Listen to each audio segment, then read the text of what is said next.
get it out of the way first. I know where we're starting. Okay, let's get it out of the way. Let's get it out of the way. We got a lineup change in here, folks. Chris Kelly. That's right. Yeah. Chris Kelly right here. There's Chris Demm right there. You heard him. Hello. You know he's here. We don't have Biggie today. We have BB Shea. What up? BB Shea is here. All right, go ahead. We'll give you a few seconds to turn off your radios. Sorry about that. My apologies. There he is. Is it one guy immediately goes even right to the email? That's it. Yep. I'm done. Goodbye. I love you, but I hate you. I'm done with you. That's it. And send. Okay. BB Shea is here. Biggie is out. He's not feeling well. Biggie emailed us Saturday, probably noonish, on Saturday. He said, woke up with the chills. I've got a fever of 100.8. I feel awful. I'm bedridden. I don't know if I can be there on Monday. He says this on Saturday. Immediately. Activity in the bullpen. BB Shea has to block off his schedule. Yep, BB Shea. Yep. We know. All right. Whatever he had planned this week is now in the toilet. Forget it. Biggie says, I got the chills. They're multiplying. Yeah. He's losing control. I turned to my wife. I said, Biggie's going to be out all week. It's funny you guys say that because when BB Shea and I were talking earlier, I said, any word on when he's, and BB Shea said, I just blocked out the week. I didn't even think that. Oh, yeah. I should prepare. You never know. You should. And this is my favorite part. Within 30 seconds, BB Shea, oh, man, I'm so sorry to hear that. Whatever you need, let me know, whatever. And I just thought to myself, I can't even muster a text. I'm not even going to. Feel better text? Nope. Couldn't even do the feel. I couldn't even go through the motions of the I hope you feel better text. I just threw the phone. God forbid they let me know what you need text. I wasn't even going to fake the empathy of like, all right. Because your silence speaks thousands. And of course, nothing came through. Nothing at all. And I knew that would penetrate Biggie. That's how it is. Like, I'm not saying anything. I had almost, frankly, we had the Dems had kind of a busy social calendar this weekend, and I'd kind of forgotten about everything until last night. We got home from a princess party, and I sent out that I looked down at the messages like, oh my God, what's the latest on the big man? Yes, and luckily you sent I'd forgotten. I was like, hey, I don't know. And my wife said, how's Biggie? And I was like, I don't know. I didn't. And she goes, did you not? And I said, no, I didn't even. I didn't even text him back. Well, then Chris Demm says, what's the latest? And he says, still under the weather. Out of a preponderance of caution. Not how you feeling. What's up? What's the update? What's going on? What's going on? We're going to the bullpen. Yeah. It's going to be BB Shea. We know it. And already, 2 minutes before this show began, BB Shea and I bonded over a shared love of the TV show Freaks and Geeks. Oh, yeah. That's so rare that we do that. But yes, we both like that show. Only on one season. Nobody watched it, you and I. And for one of you, age appropriate. Correct. I was in my 40s. It's about high school and middle school kids. I watched it. I watched it. I didn't want to say which one of you was out of his demographic. Was not in my demo. That's correct. In fact, now let me ask you this. Do you think this is appropriate or no? Because this Friday, we won't be here. I'm taking my son. My wife and I are taking my son to the University of Tennessee in Knoxville.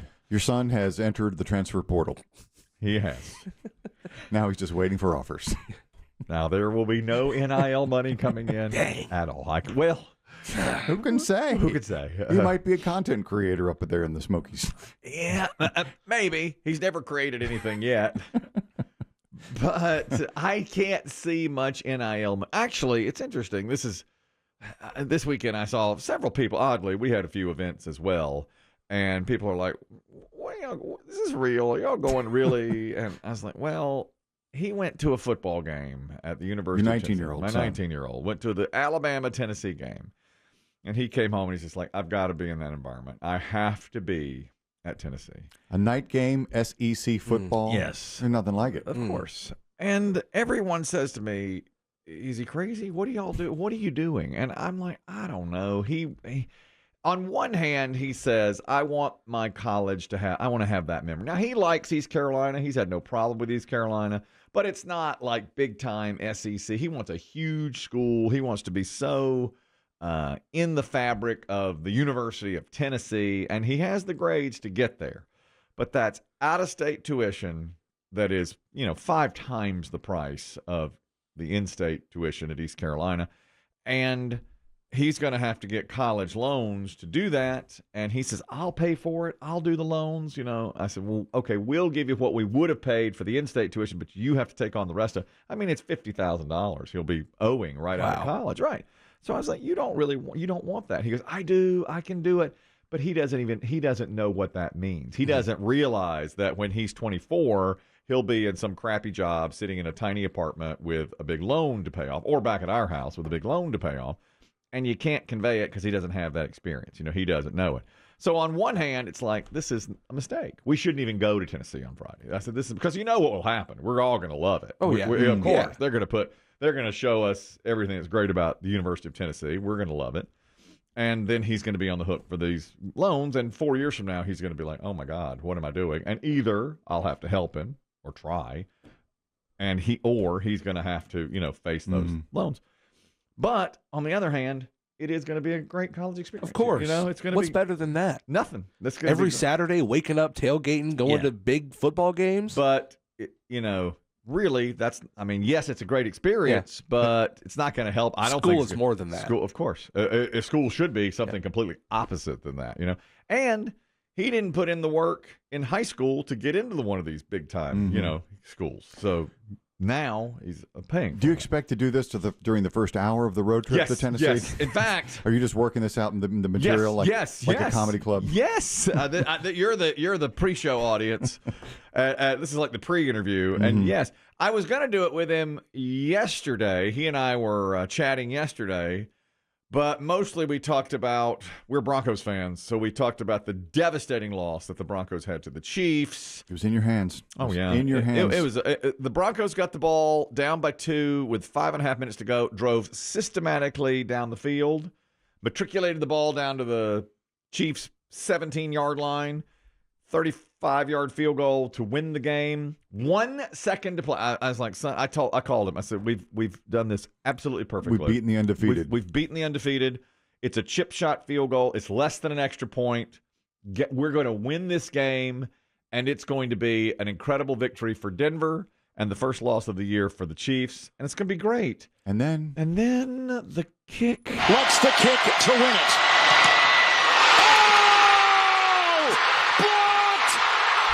Chiefs have won! The Chiefs have won! I just sat right back down on the couch. I was up. Is that the amazing Kevin Harlan? That's the amazing Kevin Harlan that called that on game. The call. A great call. I was up. I got up. I was like, here it comes.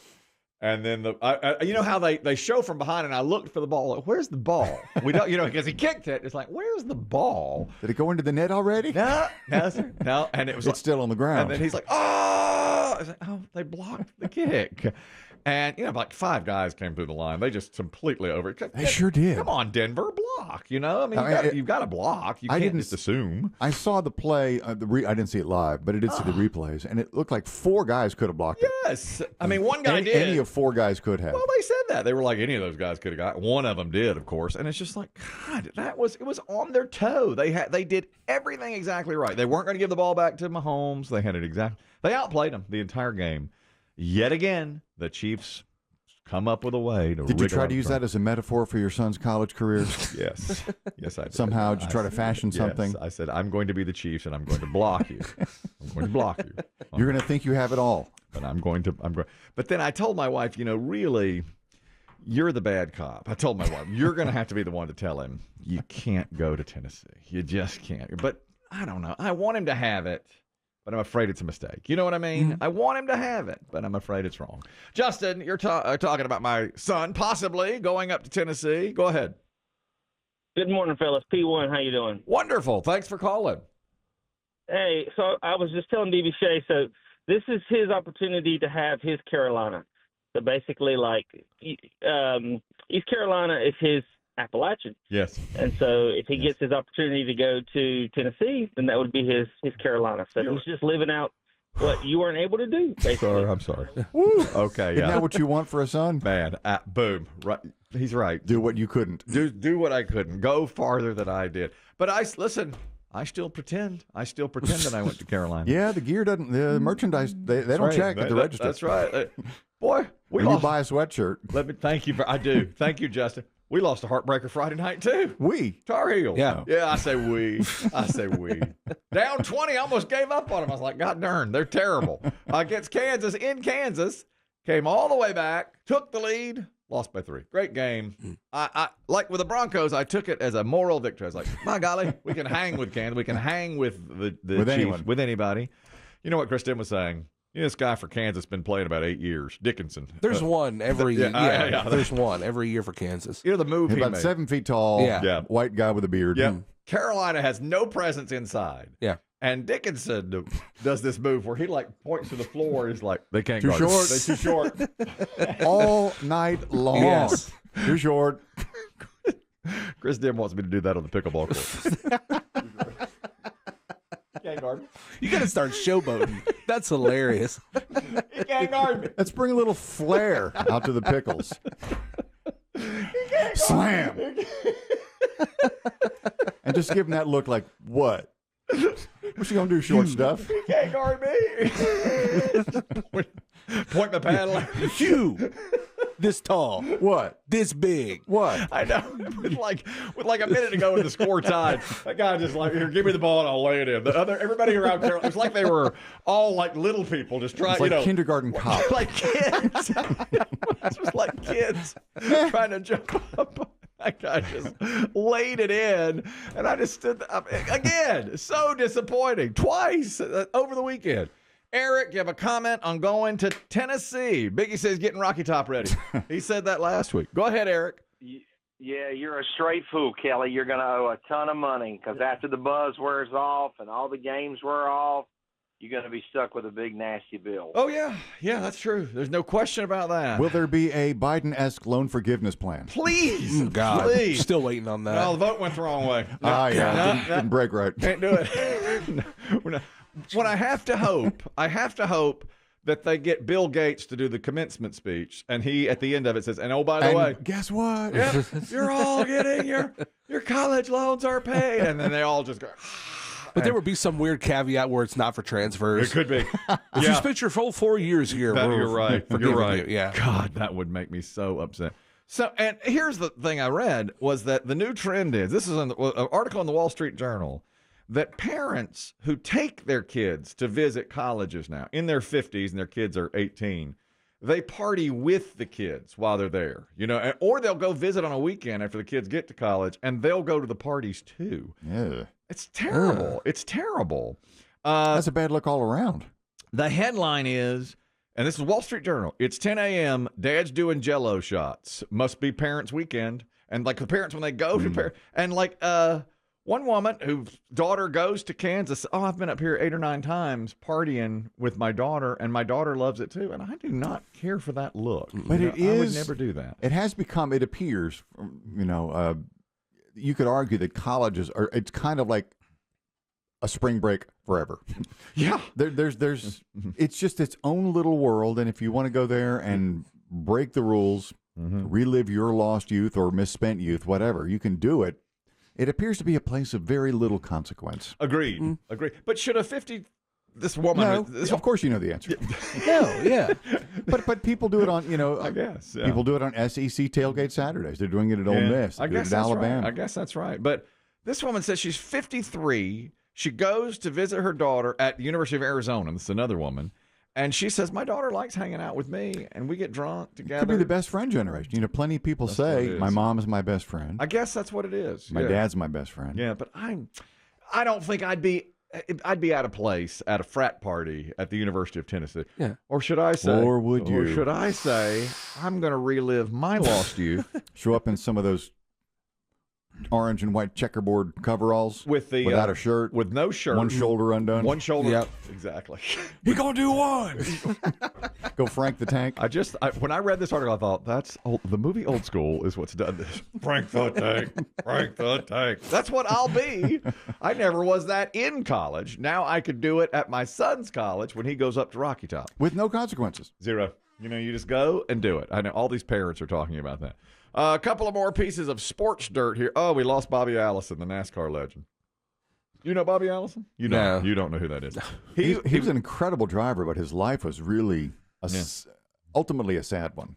Died at 86. His son passed many years. Two sons died. Two sons racing. God. And I read this yesterday. I'd almost forgotten because he'd retired forever, but he won 3 Daytona 500s. Yes. And he didn't remember one when his son finished second because he had so many head injuries. Mm-hmm. He couldn't recall winning the Daytona 500. That's right. And he got into Cale Yarborough, another NASCAR driver, died within the last couple of years. And one of the most famous scenes in NASCAR legendary history. Fight at the 79 Daytona 500. And it was on television for the first time. And that really propelled NASCAR to be a big-time sport because those two fought in the infield near the end of the race. I think Bobby Allison's quote was, and I may not get it right, he said, Cale commenced to smashing his nose into my fist. I'm paraphrasing, but it's a great quote. It was. Those two had bad blood. They did not get along, and they fought. That was a real fight. I think Cale had spun out Bobby's brother Donnie, or those two had gotten onto the Yep. Those two had gotten into it. And then Bobby came in. And Bobby came and fought for his brother. That's NASCAR. That is what NASCAR at least was. That's the original spirit. And they had a fight. Now, Bobby Allison died at 86. And when I heard the news Saturday night, you know what I did. Oh, Lord. No. Lord. Too soon. It should have been me. Oh, Lord. Now, I'll quote Biggie here. I get more angry and sad about people dying over the age of 80 than anybody else in the world. And I just said, oh, Lord, no, it should have been me. That's a little sports dirt for you. The other is, and Chris Demm said, you have something in common with the new Saints head coach. Now, he's interim. His name is Darren Rizzi. He's taken over. They fired their previous head coach. Do you know, by the way, Derek Carr has been the quarterback for 2 different teams whose head coach has been fired midseason. The Raiders fired their guy a few years ago when Carr was head. Yeah, that's right, yeah. Now, was it Dennis Allen that got fired by the Saints? Yes. So this guy, Darren Rizzi, takes over. They won yesterday. Was it the same coach each time? No. No, different coaches. Different coach. Oh. But Carr, twice, he may hold that distinction as being the... Like they call him the coach killer. Yeah, mid-season. And Carr's not a bad quarterback. He's all right. Anyhow, this guy, Rizzi, takes over. And yesterday was his first game. They were playing the Falcons, and they won. They wound up getting a win. But first thing when he got there, he pulled an ultimate Chris Kelly nerve dump. Right there at the Superdome. This is how my day started. I get down here to the stadium, get down to the Superdome. I go in the head coach's locker room, which I've never used before, right? So here I am early in the morning. I go to the bathroom, and this is how my day started. I clogged the toilet. And I'm like, this is going to be a crappy day, pun intended. And so listen, I'm like, okay, this is now really a great start to the day. Here we go. And so, I'm not really feeling like a head coach of an NFL team right now. So, nerve dump. I know it very, very well. Your first NFL head coaching job.